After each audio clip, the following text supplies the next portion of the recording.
सुप्रभात, मी सागर जोशी. TV9 मराठीमध्ये आपलं स्वागत आणि बातमीपत्रात आता घेणार आहोत राज्यासह देश विदेशातील महत्त्वाच्या बातम्यांचा वेगवान आढावा सुपरफास्ट 100 बातम्यांमधून.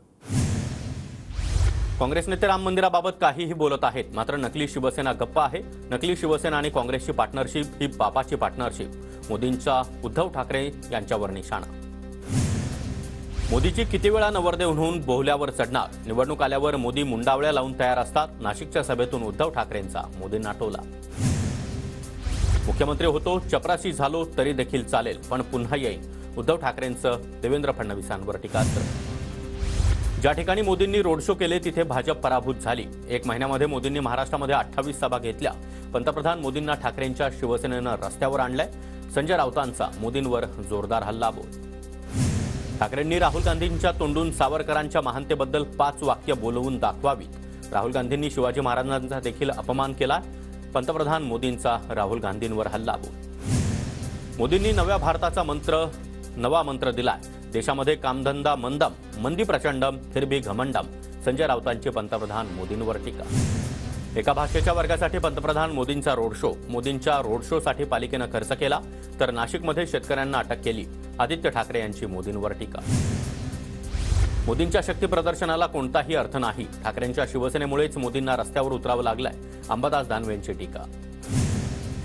अरविंद सावंत यांच्याकडून देवेंद्र फडणवीसांचा लावरे तो व्हिडिओ.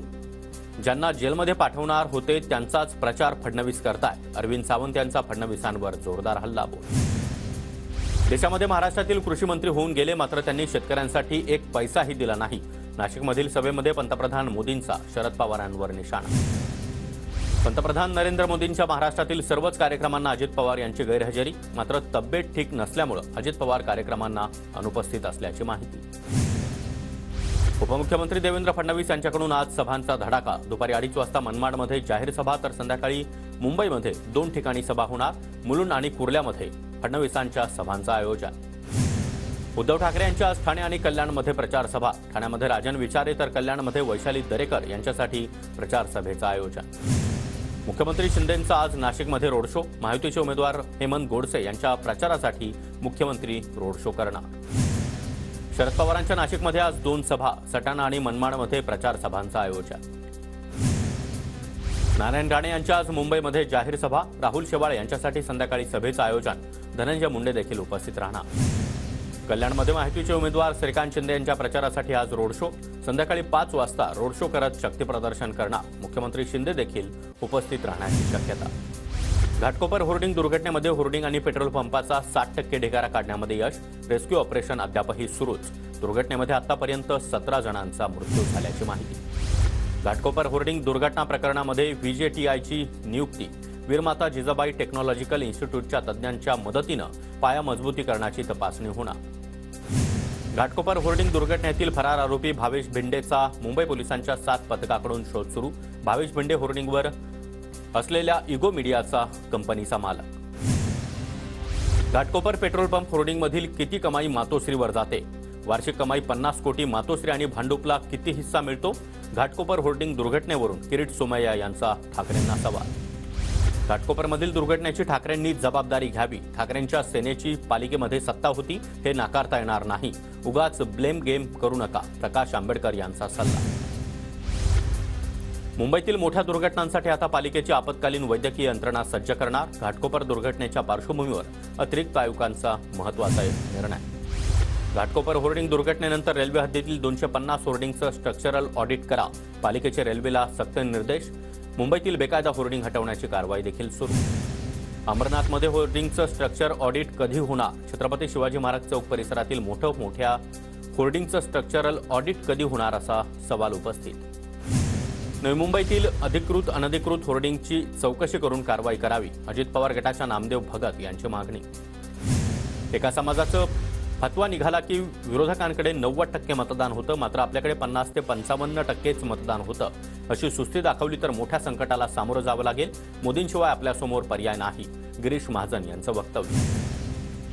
मोदींचा दिवसेंदिवस अहंकार वाढत गेला. 400 पारचा नारा देत मोदींनी दहशत निर्माण करण्याचा प्रयत्न केला. भास्कर जाधव यांच्याकडून मिमिक्री करत मोदींवर टीका. शिंदे गटाचे कल्याण मुरबाड जिल्हा प्रमुख अरविंद मोरे यांचा राजीनामा. कल्याणमध्ये मोदींची सभा असताना व्यासपीठावर स्थान न दिल्यानं अरविंद मोरे यांनी राजीनामा दिल्याची माहिती. 5व्या टप्प्यातील मतदानासाठी मुख्यमंत्री एकनाथ शिंदे यांच्याकडून 3 मंत्र्यांवर मोठी जबाबदारी. शंभूराज देसाई, उदय सामंत, दीपक केसरकर यांच्यावर मुंबईतील लोकसभा मतदारसंघांची जबाबदारी.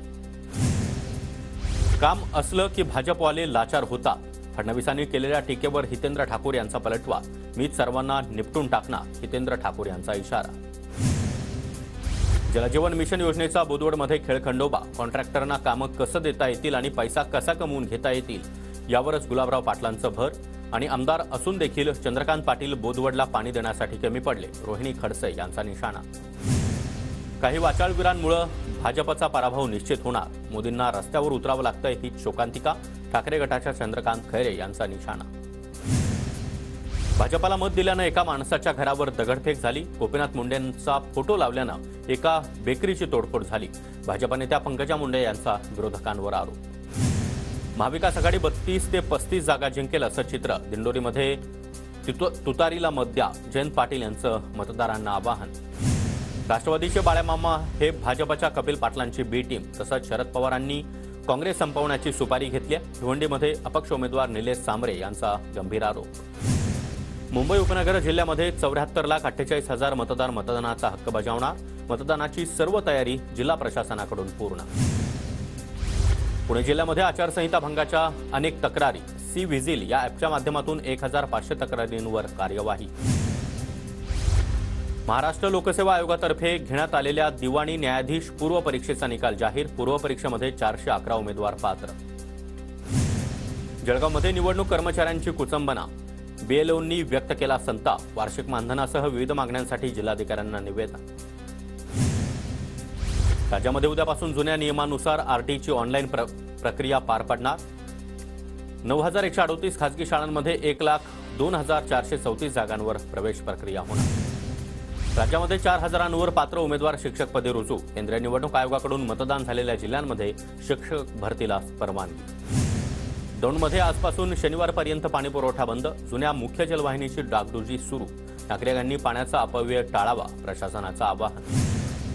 मावळच्या पवना धरणामध्ये केवळ 28.93% साठा शिल्लक. पिंपरी चिंचवडकरांवर पाणी कपातीचं संकट ओढावण्याची शक्यता. मुंबई पुणे महामार्गावर आरटीएमएस यंत्रणेमुळे महामार्गावरील वाहतूक सुरळीत होण्यास मदत होणार. जूनपासून मुंबई पुणे प्रवास अधिक सुरक्षित असणार. संभाजीनगरमधील पाण्याच्या योजना रेंगाळल्यामुळे न्यायाधीश रस्त्यावर उतरले. न्यायमूर्ती रवींद्र घुगे, आर.एम. जोशी यांच्याकडून पाणीपुरवठा योजनेची पाहणी. मराठवाड्यामध्ये चारा छावणीमध्ये गुरांची गर्दी वाढली. छत्रपती संभाजीनगर जिल्ह्यातील खोजेवाडी गावातील छावणीवर तब्बल 700 गुरं दाखल. चारा आणि पाणी उपलब्ध नसल्यामुळे गुरांना चारा छावणीचा आधार. महाराष्ट्रामध्ये यंदा 10 जूनपर्यंत मान्सूनचं आगमन होण्याचा अंदाज. मागील वर्षीच्या तुलनेमध्ये देशामध्ये आणि राज्यात मान्सून लवकर सक्रिय होण्याची चिन्ह. नागपूर प्रादेशिक हवामान विभागाचे संचालक मोहन शाहू यांची TV9 मराठीला माहिती. नांदेड, लातूर, इंदापूर, यवतमाळ, वाशिम आणि सोलापूरला अवकाळी पावसानं झोडपलं. धान पिकाला धोका. भाजीपाल्याचं देखील मोठं नुकसान. तात्काळ मदत देण्याची शेतकऱ्यांची मागणी. विदर्भ वगळता राज्याच्या उर्वरित भागामध्ये मान्सूनपूर्व पावसाची शक्यता. किनारपट्टीवरील तापमानामध्ये सरासरीपेक्षा 3% वाढ. राज्यातील काही जिल्ह्यांमध्ये वादळी वाऱ्यासह जोरदार पावसाचा अंदाज. तर पुणे, अहमदनगर आणि नाशिकमध्ये गारपिटीची शक्यता. परभणी जिल्ह्यामध्ये अवकाळी पावसामुळे केळीचं मोठं नुकसान. केळी उत्पादक शेतकरी पुन्हा एकदा आर्थिक संकटात. सोलापूरच्या करमाळ्यामध्ये वादळी वाऱ्यामुळे केळी बागांचं मोठं नुकसान. पंचनामे करून नुकसान भरपाई देण्याची शेतकऱ्यांची मागणी. येवल्यामध्ये सलग दुसऱ्या दिवशी वादळी पावसाची हजेरी. अनेक ठिकाणी झाडांची पडझड. गाड्यांचे पत्रे उडाल्यानं नागरिकांचं मोठं नुकसान.